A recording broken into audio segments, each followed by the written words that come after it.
நம்ம ஏரியாவில் இருக்கிற தைலப்பில்லு காடு தைலப்பில்லு காடு தான் ஏரியா மொத்தம் இருக்கும். ஒரு சைடில் நம்ம தேயிலைக்காடாக இருந்தாலும் ஒரு சைடில் ஏலத்தோட்டம், காப்பிக்காடு இந்த மாதிரி இருக்கும். அப்புறம் இந்த தைலப்பில்லு போதப்பில்லுன்னு சொல்லுவாங்க. போதமேடு மொத்தம் இந்த தைலப்பில்லாக தான் இருக்கும். நீங்களும் நிறைய பேர் இதை பார்த்துருப்பீங்க. இதோட உபயோகம் என்னன்னு தெரியுமா?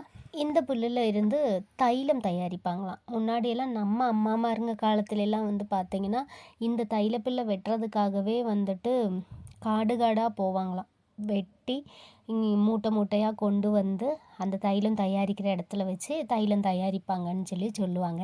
இது என்னன்னு பார்த்தீங்கன்னா ஈஞ்சமாருன்னு சொல்லுவாங்க. இதில் இருக்க ஈஞ்ச காய், ஈஞ்ச பழம்லாம் நாங்கள் ஸ்கூலுக்கு போகும்போது பறித்து சாப்பிட்டே போவோம். ஒரு காடாகவும் ஏறி இறங்கிடுவோம். எத்தனை பேர் இதை பார்த்துருக்கீங்க? எத்தனை பேர் இந்த ஈஞ்ச காய், ஈஞ்ச பழம் சாப்பிட்ருக்கீங்கன்னு சொல்லுங்கள். இது எதுக்கு உபயோகப்படுத்துவாங்க அப்படின்னா, நம்ம ஏரியாவில் விளக்கமாறு செய்வாங்க. நல்லா ஸ்ட்ராங்காக இருக்கும், லாங் லாஸ்டிங்காகவும் இருக்கும். அதுக்காக இதை யூஸ் பண்ணுவாங்க.